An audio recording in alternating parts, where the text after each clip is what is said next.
3, 2, 1. That's right, ladies and gentlemen, it is Commissioner Cooper, and it's time for TSS Fantasy. That's what it is. Yeah. That's what it is. Yeah. Fantasy Jesus. I'm here to save your fantasy roster. Fantasy Jesus. It worked for The Rock and it's gonna work for me. Yeah. TSS Fantasy. Yeah. TSS Fantasy. And you just got flandered. That's right, ladies and gentlemen, it is Commissioner Cooper, and it's time for TSS Fantasy. And you just got flandered. That's what it is. Yeah. It is TSS Fantasy, and we are on our summer vacation, and we have gone up to the tundra up in Buffalo, and we are ready to talk about the Buffalo Bills. I am going at it alone tonight. No Commissioner Cooper. He's a little sick tonight. No Nick Macaronis. He is redoing his house tonight, so Justin is at it. He is your main host tonight. And guess what? We're going to have a lot of fun because we're going to do a little bit of cool stuff tonight, and we've got some really awesome guests tonight. But first, we're on the move now. The Bills are happening now. They're making it happen now. We got the spirit, a lot of spirit, yeah. We got the spirit. Just watch it happen now. Hey, hey, hey, hey, hey. Let's go Buffalo. Let's go Buffalo. Let's go Buffalo. The Bills make me wanna shout. and what a great rendition on that song. The Bills make me want to shout. That is for sure, and they make these guys want to shout as well. But anyways, before we get them in here, I want to do a quick shout out of my own. And first off, I want to tell you all about our Justin Jefferson giveaway. That is right. We are giving away a signed Justin Jefferson jersey. That is the number one wide receiver in fantasy football right now. Maybe the number one wide receiver, period, right now. And he is, he's going to be we're giving away a signed jersey of his. And why is that? Because we are the fantasy show of the people. We are here for you guys, and be there for us, and we got your back. Subscribe to our YouTube channel and send us a screenshot. You get one entry to win. If you subscribe to any of our other social medias, you get an extra entry in. We're going until July 4th, and we're going to give you a bang on July 4th because we are going to be presenting this to somebody. That is right. Justin Jefferson, it is right here. Ooh la la. And look at that signature right there. Go sign up. Go subscribe, go follow, go do all of that great stuff. Also, we are doing a show on your league. That's right. TSS Fantasy is going to give you your own experience. Have you ever wanted to have that own like ESPN little experience? Tune in to see like what's going on in your league. Maybe have segments with other teammates or league mates. That's right. TSS will bring you on. Every single week, we will have 1 to 2 owners on to talk about the week. We will recap your entire league, the winners, the losers, the best lineups, everything. And it's all about your league. So why do we do that? Because once again, we are the fantasy show of the people. The people. All right, guys. So you know what time it is. It is time for some good old-fashioned Dr. Miller's house call. And this week, or this Wednesday, we have a Buffalo Bills segment. Look, I'm a doctor, not an escalator. Spock, give me a hand.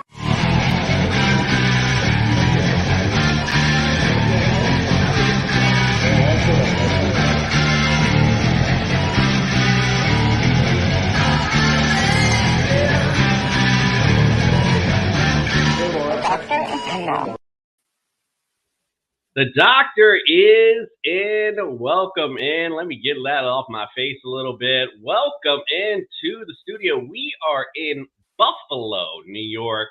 Now listen, there are some things. I love buffalo sauce. I love buffalo wings. I love everything about Buffalo except the Buffalo Bills. I mean, I don't want to quote Brian Cox from back in the day, but all the things he said he hated about Buffalo, then came in there, gave him the two-finger salute. That's what I'm talking about when it comes to Buffalo. Welcome into the studio, Dr. Jeffrey Miller. So thank you for the invitation tonight. It feels like the commissioner may have a little bit of a bias against three of the teams in the AFC East. Is that fair? It's definitely fair, no doubt about it. I will say, though, of all the teams in the AFC, this is the one I like the most. Like, I like the way this team's built. I like Josh Allen.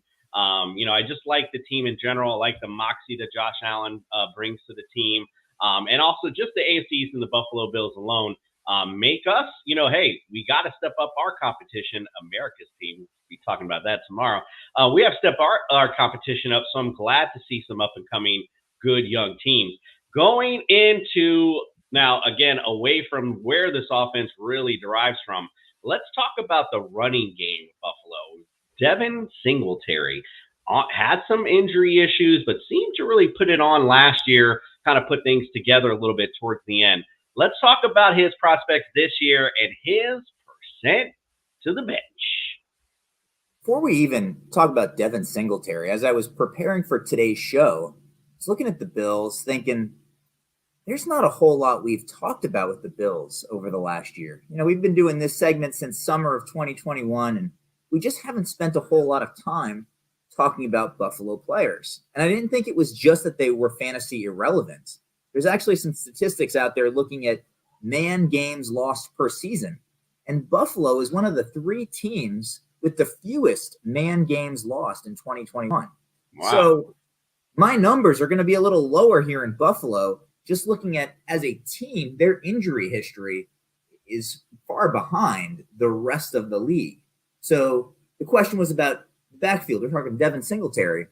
When he was the man at the end of last season, he was a top 5 fantasy producer. This guy is capable, I think, this season of a 1,000-yard season. Now, I don't want to say he's going to be my sleeper pick, but I think his upside is significant. Somebody's going to steal him in the draft. So he plays also. This guy's maybe missed a game over the past 2 seasons. I mean, he is on the field, and he's capable of high production. So Devin Singletary, 10% of the bench, could be a sleeper. Ooh, 10%, and dare I say bullish on Devin Singletary.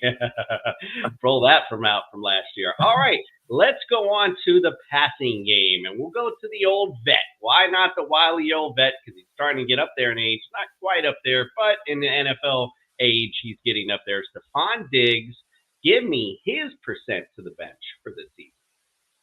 So I think he's now 2 consecutive seasons, if not more, without missing a game. Speaking of being on the field, Stephon Diggs is going to be on the field.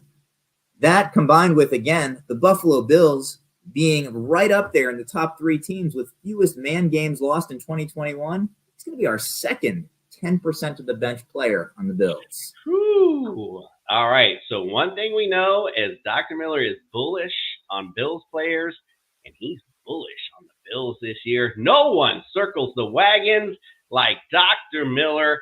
Thank you so much for coming in studio, and I can't wait to have you in tomorrow when we go south to America's team of Miami Dolphins, and we'll have a little talk about some friends down south. All right, Doc, we'll see you then. Can't wait. All right, and we are back, and we have a full roster of Bills fans in here. Aren't you glad the Dolphins fan isn't leading this one, guys?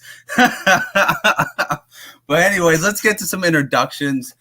We got Jeff Bell from the Football Guys. How are you doing today, Jeff? Fantastic, Justin. Thank you so much for having me on. Always thrilled to be able to talk about the Bills, and again, just thank you. Awesome. Yeah, hell yeah. It's a great day to talk about the Bills, especially from the fantasy perspective, which you guys at Football Guys deliver some great fantasy content. Below me, we got Mr. Bills Vader. That's right. The Darth Lord himself is in the house. How are you doing today, Mr. Vader? Please, no death chokes on the host. I am just a mere host over here, a 49ers fan at best. No Dolphins fan over here. No need for a death joke. Oh, no problem at all. I'm doing well so far. So far, so good. How about yourself? Good. Awesome.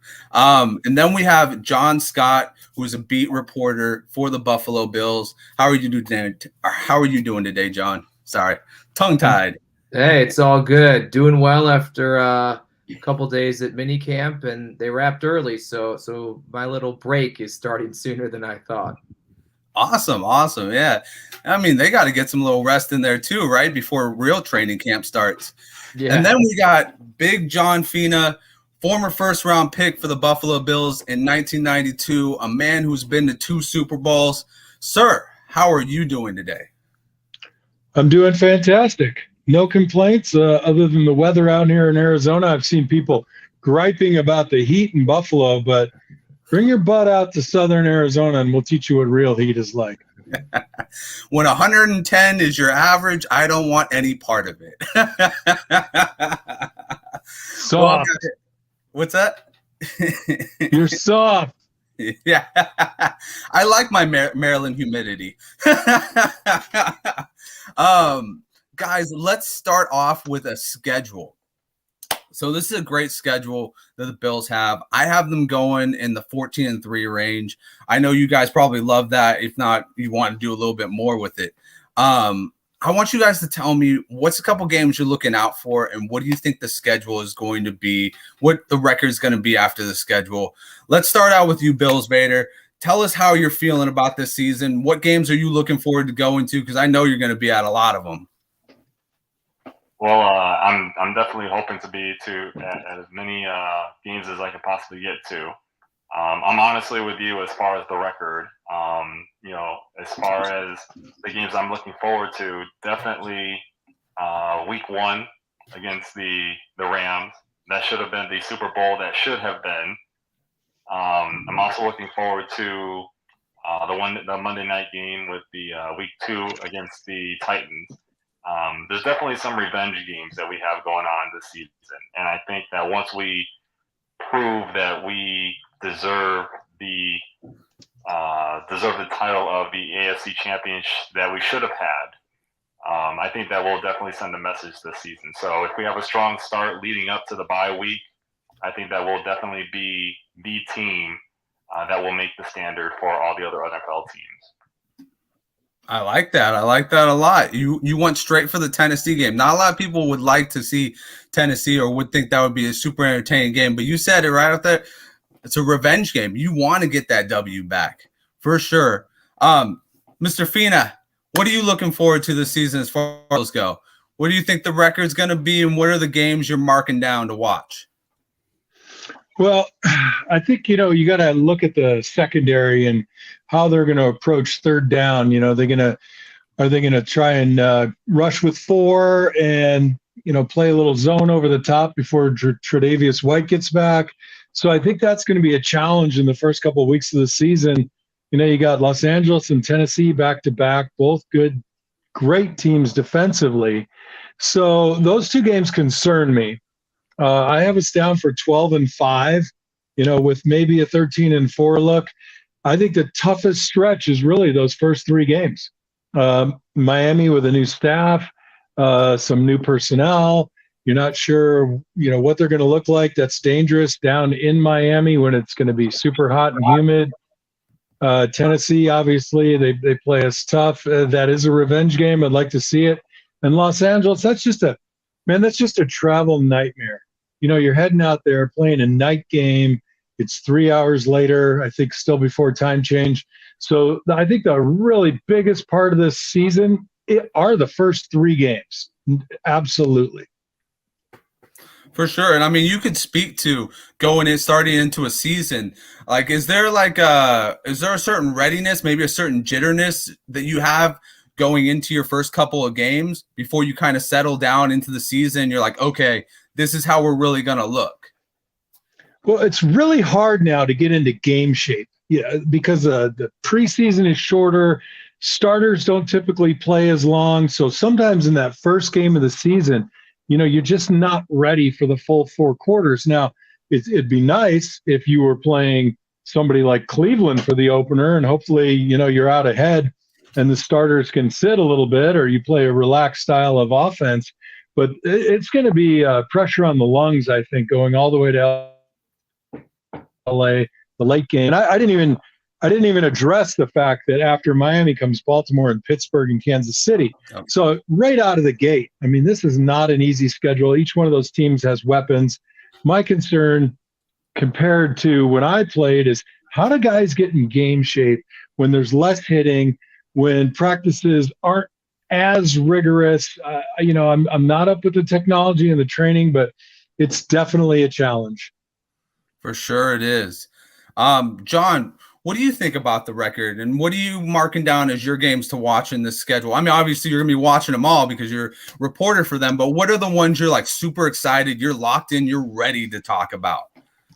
I agree. The first half of the season is really going to be telling here. That's where the meat and potatoes and their toughest opponents are. Starts with the Rams, Titans. We don't know what Miami is. Baltimore, you have to assume, going to have a bounce back. There's Kansas City, Green Bay, and that's all their first 7 games. So it's going to be really tough out of the gate. And John made a great point is we don't know the injury status of Tre'Davious White. Those are prolific passing attacks, some of the best in the entire league. And if you're doing it with potentially a rookie cornerback, albeit a first-round pick, and a former 7th-round pick in his 3rd year, going up against the likes of Cooper Kupp and whomever it may be that's filling in the shoes out in Green Bay and with the Chiefs and things like that, Jalen Waddle and Tyreek Hill now in Miami, it's a daunting task if they're not at 100%. And even if Tre'Davious White is on the field, you have to assume, well, they wouldn't throw him out there before he's ready. We understand that even though someone returns from an ACL to game action, that doesn't necessarily mean they are the same player if it's within, maybe a year plus of that injury. So the first half of the season is really going to be interesting to see how they not only face tough opponents, but handle these high expectations, something that the Buffalo Bills have not had to deal with in about 30 years.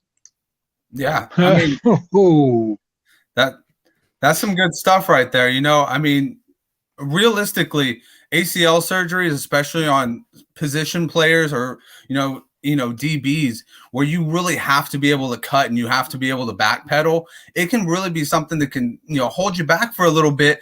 And, like you said, you're playing these teams right up front, albeit, Tennessee, Baltimore, those are more run first guys, but they're still going to be very tough teams to play right off the bat. Jeff, I want to hear what you got to say about the record and what games are you marking down to watch?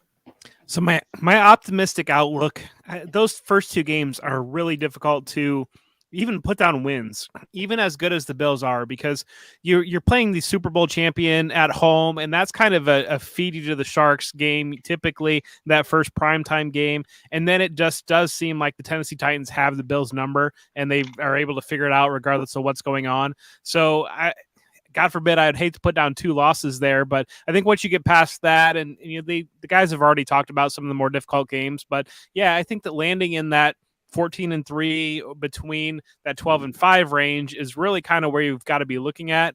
And I think looking at the back end too, it's kind of interesting because it does open up on the back end, but then the last 2 games, you've got the Bengals at the Bengals on Monday Night Football, and then you're hosting the Patriots, and that could be, that could be deciding the division. And certainly we hope that it's not that case, that the Bills have able to put some distance out there, but you're going against the team that won the AFC last year, and then potentially your primary competition in the division, depending on if Miami can put it together. Jets, I'm sorry, I'm not really putting you quite there yet. Yeah, I think that's fair enough. I think that everybody can we can't count the Jets out yet, but they may have a year or 2 to work up to where you guys are right now in Buffalo.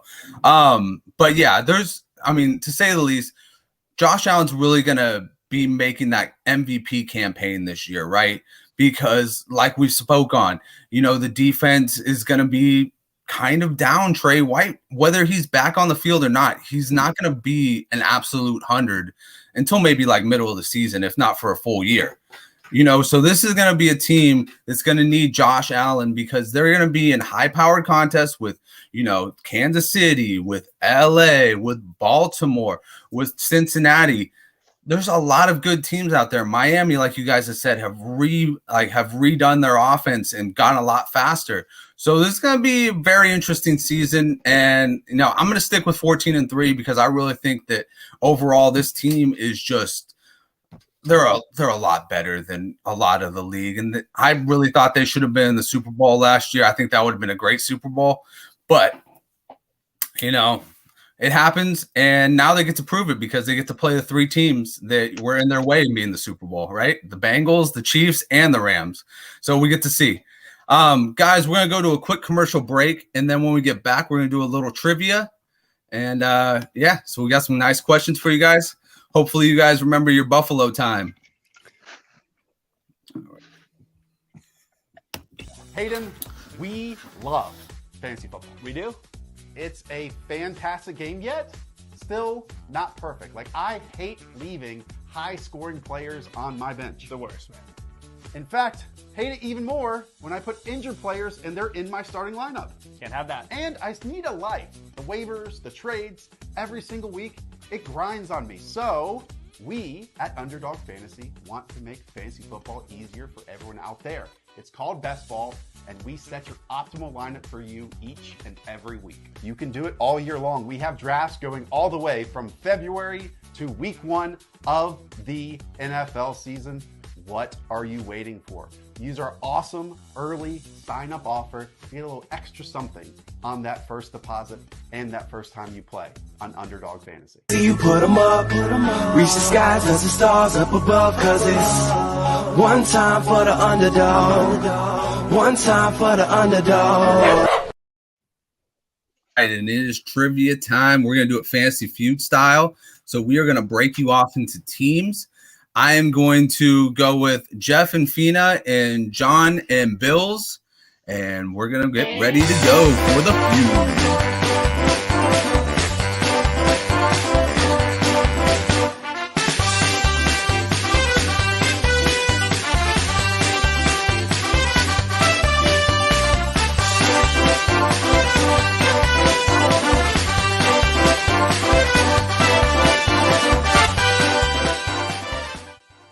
Brad?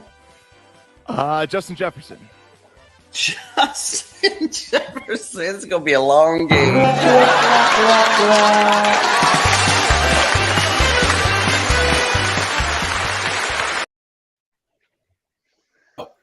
Fantasy Feud. I think we've all seen it on TV, but I'm just going to throw out the quick rules real quick. First one to answer it correctly gets the board. Their team will then get the chance to answer the next 5 or the next 4 correctly. If you sweep the board, you get the W. If you get 3 X's, the other team gets a chance to steal the point. First to 3 points wins. All right, boys, are you ready? Absolutely. I can't believe I agreed to this. Well, we're going to test your knowledge because you played with a couple of these guys. I want to know top 5 passing yards for a career. Top 5 quarterbacks for passing yards. Go ahead. Whoever's Jim ready. Kelly. There you go. Jim Kelly. Boom. All right. So what? We go now? We keep Yes. answering? You have the board. Yep. All right. I'll let Vader take it since I got the first one. Ooh. You said the most passing yards? Yes. Most career passing yards. Top 5. I'm going to go with Brett Favre. Ooh. This is on the Bills, right? Bills. All right. I thought it was like NFL. I'm sorry. Oh, Jesus. Oh, no. You're good. You're good. Bills. Josh Allen. There you go. Redeem yourself, Vader. All right. This is a Bills episode, so we are doing all Bills. It's been a long day. I apologize. No, you're good. I'm going to go with Doug Flutie. What was that one? Doug Flutie. Doug Flutie. Okay, sorry.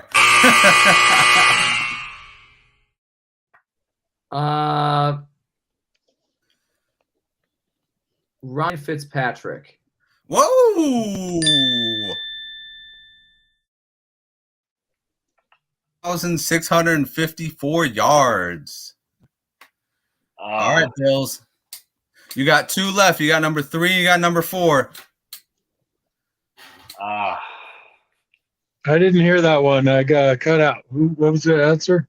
Ryan Fitzpatrick. So we got Jim Kelly. So you got 2 more to go, right? Yep. I'm debating how far back I can go. I'm gonna go for it. I'm gonna say Kemp. Ooh, very nice. I don't know if this guy played long enough. Drew Bledsoe? Oh, man. I have never heard someone say so many wrong things, one after the other, consecutively in a row. Drew Bledsoe was actually number 6. Ooh. So close. All right, Jeff, what do you think? I think it's Joe Ferguson is going to be my guess. That was my guess. That was my top. And then.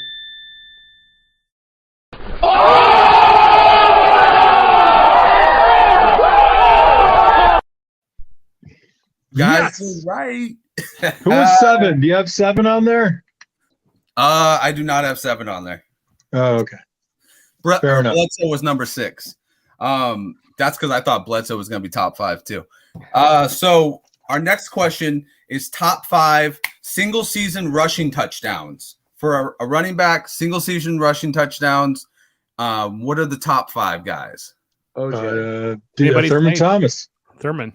Yeah. Okay, I'm gonna go with Jeff and Fina on that one. Thurman Thomas is correct. Or actually, no, I'm sorry. Thurman Thomas is not correct. So wow. OJ is correct. Yep. Come on, I got to give it to Squatty. Thurman Thomas came in at 6 with 12. Wow. OJ Simpson, 16 was number 1. Wow. All right, come on, Vader. No,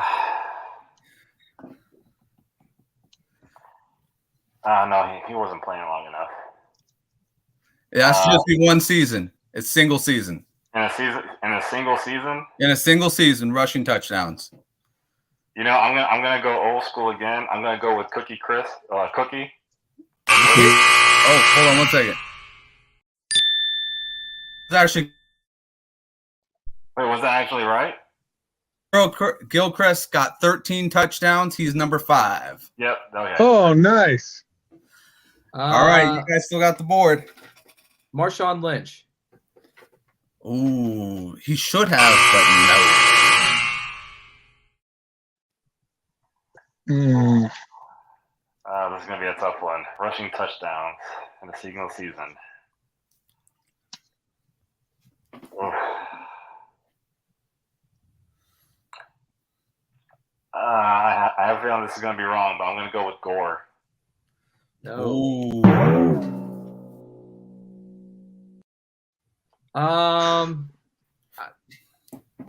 Frank Gore is my hero, by the way.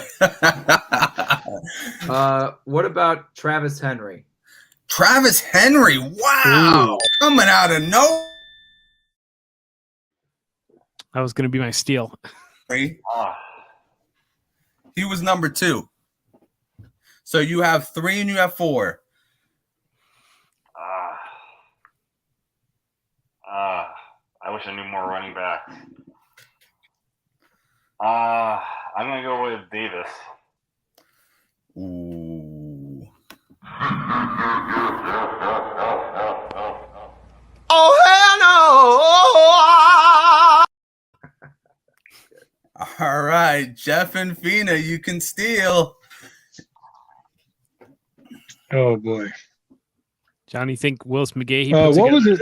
Who was the guy we got from? Okay, that was Willis McGahee, I think. Oh boy, what about who did we get from Philly? What was his name? Oh, Shady, LaShawn McCoy. Shady. What do you think? Which one? You want to go with one of those? Flip a coin, man. You know, I would probably go with LaShawn McCoy, I think, over Willis McGahee. Well, here's the thing, boys. You could have put either one down. They were both there.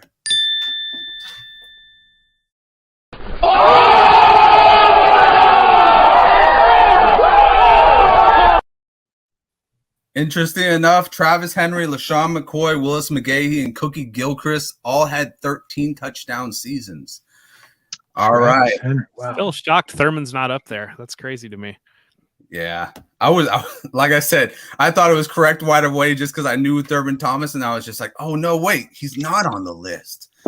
So let's go with here's one that's just kind of like an interesting fact thing. It's from USA Today. Top 5 places to visit in Buffalo. Oh, Anchor Bar. Anchor Bar and Grill. Oh.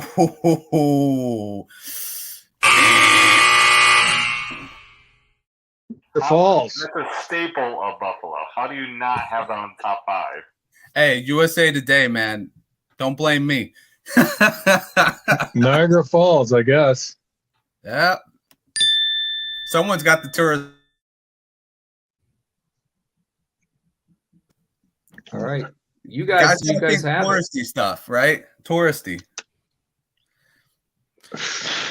I mean, it's not a bad zoo. Is the Buffalo Zoo on there? The Buffalo Zoo is not. The Albright Knox. It's got to be the Albright Knox. That's also not on there. General Mills, but that's a big thing in Buffalo. I know nothing about the you guys got to consult these guys. You guys got to consult them. Highmark Stadium. What's that? I said the Bills Stadium. You know what's funny is, yeah, that is on there. Barbell. For a steal. Oh, so I think Jeff and Fina still have it. You have 2 strikes. You have number 1 and number 5. I've got nothing, John. Sorry. Oh my God. Man alive. Like I lived there and I just loved everything. I could name all kinds of stuff, but think about when you first got there, John. What did you do? I went to a bar. I ate chicken wings. I went to the Anchor Bar, which is not on there. I went to the stadium. Niagara Falls. I mean, wow. I'm at a loss. Harbor? Is there like a harbor, a tourist destination? I mean, it really ought not be on there since it hasn't been developed to the to what it could be. All right. Well, if you ain't got anything, I'll let Bills and John try and steal it. What about a Forest Lawn Cemetery where Rick James is buried? Wow. And some presidents, but I mean, I lived right there and drove through it all the time. It's absolutely beautiful. Right. But if the Anchor Bar is not on there, it just kind of blew me away. So right. They're going with a cemetery. You come to Buffalo to see dead people. What a brilliant draw. I wish it was on there, but unfortunately it's not. Stop it. Get some help. What are the other ones? So we have the Spirit of Buffalo. It's a Lake Erie boat ride. Oh, come on. Yeah, I've never even heard of that. I mean, unless it's like catered by Bar Biller or the Anchor Bar or Gabriel's Gate. I mean, what? All right, what's another one? Old Fort Niagara. No. And then What are we talking about when World War II vets come to Buffalo? I mean, Buffalo's a young, vibrant city. I mean, we're talking 30-year-olds. They want to go to the restaurants and the clubs. Come on. All right, what's next? That's very true. That's very true. I will talk to USA Today about putting the Anchor Bar on there. And then we have Frank Lloyd's Right, Darwin Martin House, which I. Oh, yeah. Okay, my buddy lives right down the street from that. So, you drive by things enough times and it doesn't register, but it is a pretty cool residence. Nice. All right. So I believe actually that's a 3-0 sweep. Just for the hell of it, we will put this last question in there. By the way, we all lost that one. Yeah. Yes, we did. Including USA Today. They were the biggest losers. That was huge. Yes, Huge disappointment. We got to get a hold of the editorial board there. Oh, man. So, guys, top sack leaders. Tell me the top 5. Bruce Smith. Bruce Smith. All right. Fina came through with the Bruce Smith. You have the board. Who was he came after me. Went to the Pro Bowl one year. Not Trent Murphy.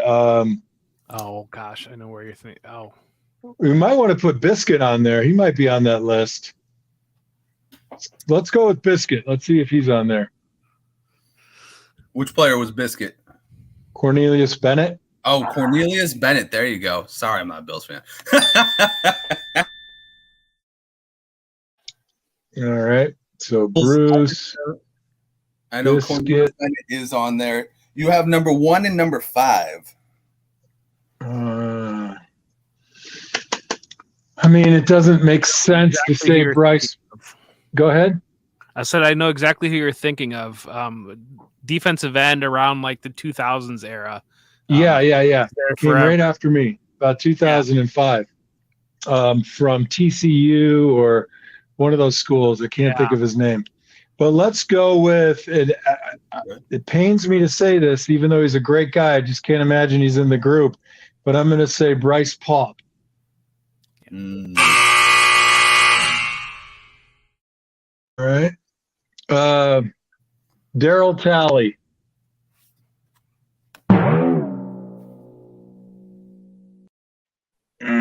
Schobel. That's the name that we're trying to think. Schobel.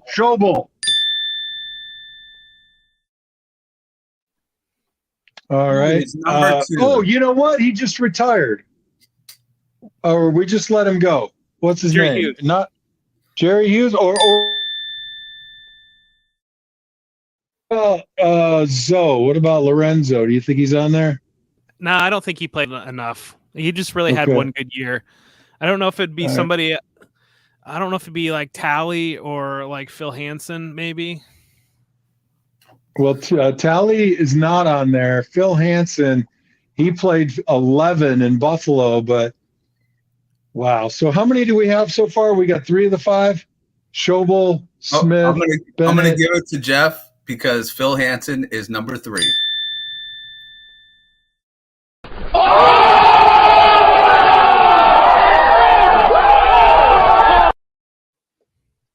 What number was Schobel? Schobel was 2 with 78. Wow. Yeah. Not on the Wall of Fame. Not on the Wall of Fame. That's a crime. He's got to be on the Wall of Fame.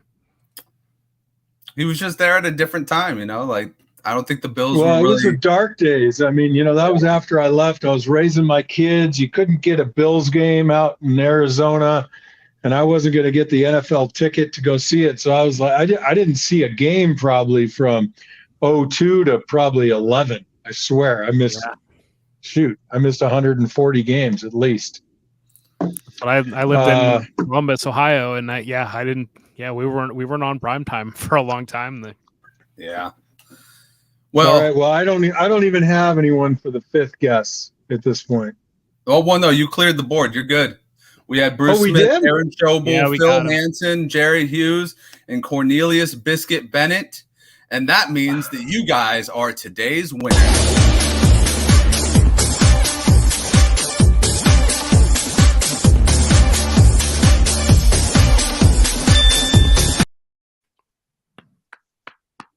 And for John and Bills,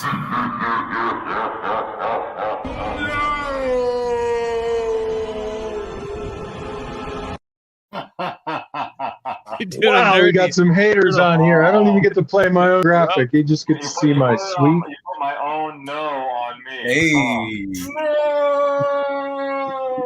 Hey. All right, guys, we're going to do one more quick commercial, and then we will be back to talk some fantasy. Are you feeling stressed out because you're not achieving your personal goals in life? You're not alone. And like most, it's time to make a change before the inevitable. It's time to call in the coach. Vision, coaching, and consulting, because every champion has a coach. Our proven coaching methods have been in place for over 20 years and have helped professionals just like you achieve more than ever thought possible. We will partner with you and be there to ensure your goals are met. Our coaches will assist you in formulating a plan to achieve your goals. At Vision Coaching and Consulting, we offer business coaching, life coaching, and consulting services to get you back on track to meet those personal goals. And our virtual appointments make it easy to connect to a coach at any time you need them. Stop by and visit us today online at coachingandleading.org, or you can follow us on any of our social media platforms by our handle Coach Lead Win. Vision, coaching, and consulting, because every champion has a coach. Boom. Let's get into it. I'm ready. I'm ready. I'm ready.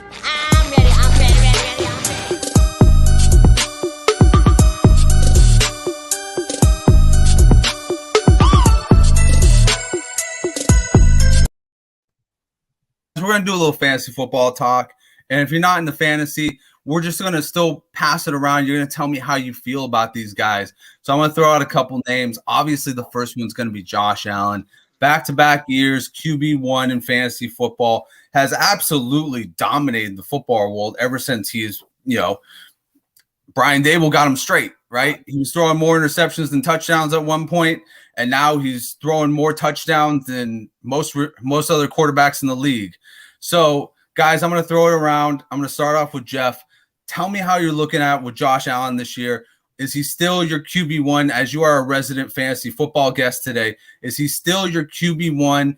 And are you looking at maybe, anything else in that perspective? Are you looking to stack him with Stephon Diggs or James Cook? Just give me your shindig on Josh Allen. Yeah, he's my clear quarterback one in fantasy. And really, if you look at his seasonal numbers last year versus the playoffs, he went up to another level in the playoffs. And if he can carry that playoff level of play through the season and translate to that, he's just going to break fantasy football. Do you think it's the triple header? Do you think he's going to do it 3 times? Do you think he's going to continue to do it? Or here's the better question. When do you think he's ever going to stop? Well, it's just other guys raising the level of play, I would imagine. And it's hard to, I think Patrick Mahomes, we can kind of push him back just a little bit because of the loss of Tyreek Hill there in that offense and replacing those weapons. Justin Herbert's a name to look out to because he's a guy that could develop and he's got plenty of talent around him with the Chargers. And so that would be one to threaten. And then a dark horse, if Jalen Hurts puts it all together with adding AJ Brown, like that's going to be a name to watch for fantasy terms. Now, long term for football terms, that's a little bit more of a question, but he's got a higher rushing floor. And then last name would be Lamar Jackson, of course, because we saw Lamar Jackson, what he did a couple of years ago. And if he plays his best football, then I do expect the Bills are going to try to rush Josh Allen less. And so that is potentially going to give him a little bit lower ceiling in fantasy. But again, just the level of play he played in the playoffs, I think puts him up there above. Well, you got to love that they didn't really go out and get a goal line back. So, even if he doesn't rush for the yards, he's still got the touchdown possibilities. John, as somebody who's watching these guys at camp, are you seeing Josh Allen is continuously improving? Like, what are your observations from looking at him so far? I mean, he's Josh Allen. He's the same guy that we saw in practice really the past few years here. It's interesting how the microscope has shifted to, for instance, today, miscommunication and it's an interception, or a deep ball is a little overthrown and it's not a play. Those were big deals early in his career because the accuracy was such a hot topic with him. He has since proven that he can be an accurate passer. He can be a prolific passer here. So the thing is there's been no blip from the beginning of a camp, from the beginning of OTAs to week 6 of the season to the end of the season. He's just been consistent from a practice standpoint. And then in the games, the thing that he's learning to do is take more of what the defense gives him. When he's had some lulls, it's, he wants to force the ball down the field, and he's gotten much better at understanding it is okay to drop it off, to dump it down, to take something underneath and live to fight for another day, pick up some yards, and eventually the deep shots will come as well. But I agree in terms of his ceiling. The first 2/3 of the year, maybe even 3/4 of last season, there was a concerted effort by the team to not run him, especially in goal line situations. And that's where his numbers from a fantasy standpoint weren't as prolific. But the back end, the second half of that Tampa Bay game that was in early December, that was, oh, shoot, we're actually behind the Patriots in the standings. We actually have to win these football games, do whatever we have to. And that means Josh Allen fully unleashed. And that's what you saw in the back half of the season into the playoffs. And it was both running and passing. While they didn't bring in a specific goal line back, they still have Zach Moss, who has been thought of for the past few years for that role. And I think Devin Singletary, highly underrated. Another thing is you bring in O.J. Howard, another red zone threat in the passing attack here. So there are more weapons. James Cook out of the backfield. There's just a lot more weapons from a passing standpoint that may chip into his rushing totals, not only yardage, but certainly the TDs in the short yardage goal to go situations. Awesome. Yeah, 100%. I mean, you talked about something that a lot of people aren't really talking about. OJ Howard entering the picture actually kind of complicates a lot of people's hype on Dawson Knox, just because that 2 tight end set now, he can go more towards, whoever's open, right? If Dawson Knox is garnering a lot of attention in the red zone because he had 10 touchdowns last year, OJ Howard's on the other side, maybe he gets a pass off to him. Fina, how are you looking at Josh Allen this year? Well, I agree with the assessment on the quarterbacks. I was just a little surprised not to hear Joe Burrow's name thrown into the mix. Yeah, I think there could be some downward pressure on Josh's numbers if and only if James Cook, really heats up the running back meeting room where there's high competition between Devin and Zach and James, right? So the better the running backs perform, I think the likelihood that you see Josh's numbers maybe come down a little bit. Not the production, so to speak, but maybe just the overall yardage. I do like the idea of running him less, and OJ Howard as a strong sort of backside tight end in the goal line situations could alleviate the problem of not having like a goal line back, so to speak. So I still think Josh is the likely winner of the quarterback fantasy. I was, like I said, Joe Burrow, I mean, coming off a Super Bowl season, they have great weapons there. I would expect, they're going to want to highlight his abilities even more and develop him even further. But by and large, I mean, just going back and talking about the season, I mean, we faced some pretty damn good quarterbacks, and I'm just glad we're not going to see Herbert this year, right? That's the Chargers. So that's good news for us Bills fans. Yeah, speaking of a guy who actually looks a lot like Josh Allen and is coming on just as fast as he is, Justin Herbert is one of those guys to really watch out for this year. Bills, tell me what you're thinking about Josh Allen this year, my man. You're going to be watching him a lot. What's your analysis on him? I think that I think the best is still yet to come. Like one of the guys said, when he was playing at the caliber that he was playing during the playoffs, that's the Josh Allen that we needed. If you look back to last season, we lost games that we shouldn't have. You know, and that shouldn't have been the case. Now, do I blame some of that on the play calling? Yes, and I blame a lot of that on Dable, to be honest. I think that Dable really didn't utilize Allen to the full potential that he could have, which, again, in my opinion, we could have, had a change in circumstances with some of those games. But as you said, with the Tampa Bay game, he just unleashed. And I think, not having the inconsistencies of last season, and if he comes in strong, aggressive, and unleashed, we're gonna have a great start to the first half of the season. I mean, the big games that I'm really looking at in the first 6 weeks are going to be Kansas City, and they got some cracks in their shell because now they no longer have Hill. The Titans, because the Titans are a tough team. They got Henry, and we got to prove ourselves against the Rams. Those are the main 3 games in the first 6 weeks that we have to win. The other ones, I don't see any issues winning. There's no reason why Allen can't come in, play aggressive, especially with an offensive line that's been the best that we've seen in decades, that can offer him protection, offer him that time in the pocket to where, his accuracy is at another level than it used to be. So as long as he comes out strong and aggressive, there should be no reason why we can't come undefeated into the bye week and being strong moving forward. Yeah, fair enough. I want to get one last round. Just give me one player you guys are expecting to really boom this year. It could be a major name. It could be somebody people are hiding away under the waiver wire. Just give me one guy you're expecting to really break out this year. Jeff, let's start off with you. Dawson Knox. I think Dawson Knox is going to eat some of that targets that Cole Beasley had out of the slot last year.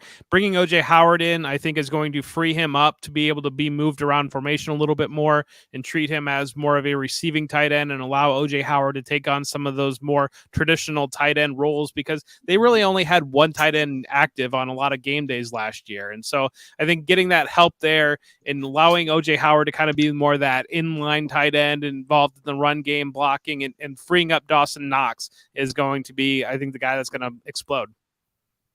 Awesome. I like it a lot. I liked Knox a lot last year. He's not cheaper now. He's expensive. He's expected to be top 10. John Scott. I'm sorry. John, please tell me who you think is going to be a breakout star this year. Gabriel Davis, obviously, he had a heck of a coming out party in the Kansas City game, and he is someone, if you look at the Bills season and offensively just a year ago, decent expectations, because in a somewhat limited role as rookie season, he produced and was a very good talent. They brought in Emmanuel Sanders a year ago, and that kind of cut into his path to the field. Back half of the season, he gets onto the field as a nice game against the Jets and kind of was more involved, and the offense seemed to be much better the back half of the season with him more involved. Now, there's no Cole Beasley. There's a bunch of targets available there. There's no Emmanuel Sanders. There's some targets there to be had. Now, Jamison Crowder will take some of those in the slot, but I think from a secondary outside option, we saw that while Stephon Diggs is going to be great no matter what, there's going to be times where the focal point, maybe often, is going to be to try to take him out of the game. As great of a route runner as he is, that may allow Gabriel Davis more one-on-one situations. And I think this team, even moving on to Ken Dorsey as the offensive coordinator, is still going to be a pass-first offense. They'll run it more. It may not be 70-30. It may be more 60-40, but there still will be plenty of opportunities. And I think Gabriel Davis has a shot to elevate into one of the better wide receiver twos on one of these teams. So are you worried that they keep on drafting like wide receivers? Like a couple years ago, they got a kid named Isaiah Hodgins. He's never made it on the field, but they had Isaiah McKenzie come on. They've had Khalil Shakir this year. They brought on Jamison Crowder.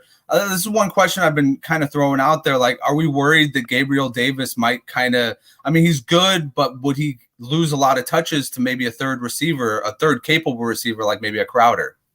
I mean, I think it's certainly possible, but guys on the outside, I mean, he's their unequivocal number 2 option on the outside with Diggs as the number one there. I think, again, the volume there, Beasley had been seeing over 100 targets.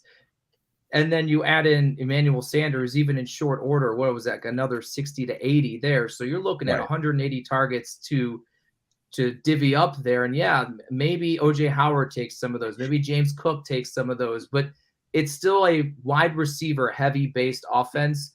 And that leads me to believe and be pretty confident that Gabriel Davis is going to continue to elevate his game and put up very solid numbers, just normal football wise, but certainly from a fantasy standpoint. Awesome. Fina, who are you looking out for? Well, I'm always inclined to stick on the offensive side of the ball, but the bigger concern for me is the defense. Just without Tre'Davious White early on, rookie and Elam. So for me, I think the breakout season for the Bills to be successful has to be from Gregory Rousseau. So I'm looking at him. He's got a great mentor there with Von Miller, hopefully. He was a rookie last year, but we need production. And let's not just look at the sack numbers. Let's look at the pressures. Let's look at the QB hits. But we have got to do something with four guys coming. I think Gregory Rousseau has all the tools. He just needs to get venomous. He needs to get angry and put those tools to work. And if he has a breakthrough season, I think that balances out some of the concerns that you have in the secondary. So that's what I'm rooting for. I'm going with my heart on this one and the need. So Greg Rousseau, breakout season. I'm going to say, 7 sacks and just a slew of hurries and hits. I like it. And for our IDP fans, they will like that too, because I think a lot of people believe Gregory Rousseau has a big future in Buffalo. Mr. Vader, Lord Vader, finish us off. Who do you think's a breakout player this year? Honestly, I was gonna say Singletary because of the way that he was playing last season, but honestly, I'm really looking at Isaiah McKenzie. The way that he, kind of filled in, when it came to, with Beasley being out, on some of those plays and everything, and the way that he delivered, I really think that there's a threat with Isaiah McKenzie. I think that he has a lot to contribute. I think that we have yet to see what he can actually offer to our offensive line as far as being an additional weapon for Allen. So I'm really looking forward to seeing where he's going to end up moving forward. Nice. I like it. That's a pretty damn good shot right there. I like Isaiah McKenzie. I think he does have a good shot to take up some slot this year if Jamison Crowder doesn't work out. I mean, Crowder's a little bit older.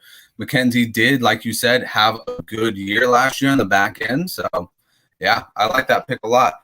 All right, guys, it's coming to the conclusion of our show. I just want to do one more go around. Just tell me what you guys are up to. Tell the fans what you guys are up to. Let's kick it off with Jeff. Yeah, Jeff Bell at For Whom J Bell Tolls on Twitter. And I am doing fantasy content for football guys. That's where you can find most everything coming out. I'm writing over there, doing some shows over there. So just check out the footballguys.com. Yeah, great site, 100%. One of the best fantasy football sites out there. Some great minds. John Scott, tell us where we can find you. Yeah, I produce content on television for Spectrum News here in Buffalo, often plays in Rochester as well. Follow me on Twitter at John Scott TV, and you can check it all out there. We're taking a little hiatus, but we're taping our mini camp wrap-up episode of the Buffalo End Zone podcast, and you can catch up with how things have been going through the offseason programs, OTAs, and everything. I've been there throughout Apple, Spotify, wherever you get your podcast. Nice. That's exciting.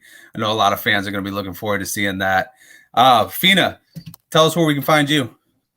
Well, I think I'm on Instagram, though I don't use it, at JohnFina70. On Twitter, I'm pretty active. Bills Vader, I recognize you. At John Fina on Twitter, I do the Off Tackle with John Fina show with Joe Miller. We do a post game the day after. I break down some plays. If you're listening, I try to keep it short and sweet. You might want to go back, look that play up, and see it from a player's perspective. It's been a lot of fun. It dragged me back into the NFL and the Buffalo Bills, so I'm forever grateful to Joe Miller, and I just have a great time with it. I'm more of a fan than anything else, and I appreciate all you content creators out there, and I love what you do, and you make the game a whole lot more fun to be a part of. Well, thank you, sir. I can say it on behalf of all of us. We appreciate you, and I appreciate you a lot for coming on here. Lord Vader, tell us where they can find you, and tell us what row we can find you so we can come party with you. So I usually have I have 2 Facebook accounts. I have an IG account. I have a Twitter account, and I also have TikToks. So all you gotta do is look up Bills Vader. It's right there. It can't get any simpler than that. You can Google me, and I'm the first thing that comes up on images. So it's very, very easy to find me. As far as being a season ticket holder, I am usually in section 118, row 10, seat 1. It's in the corner end zone or on the visitor side. So I try to get there as much as I can. And for any of the games that I don't end up going to, I usually donate my ticket to a follower that's a fellow Bills fan instead of selling it, because the last thing I would want is for any opposing team to have a seat for us. So it's the least I can do to give back to my followers. So I'm always available. Email is billsvader@yahoo.com. Like I said, it's pretty easy. So I'm always around. Yeah, we wouldn't want any of those obnoxious Jets fans getting in the building, would we now? Or Patriots fan. Or a Patriots fan. All right, guys, it's been another great episode of TSS Fantasy. Once again, I want to thank all my guests for coming on today. It's been excellent to talk Bills with you guys. It's such a great team to talk about. Tomorrow, we're actually talking about the Jets, and then we finish off on Friday with Commissioner Cooper's favorite team. He calls them America's team. I'll reference it because I don't like the Cowboys being America's team, but we'll finish off with the Dolphins. So have a good night, everybody, and see you tomorrow. We're on a mission. Right. That's because you have We're on a mission.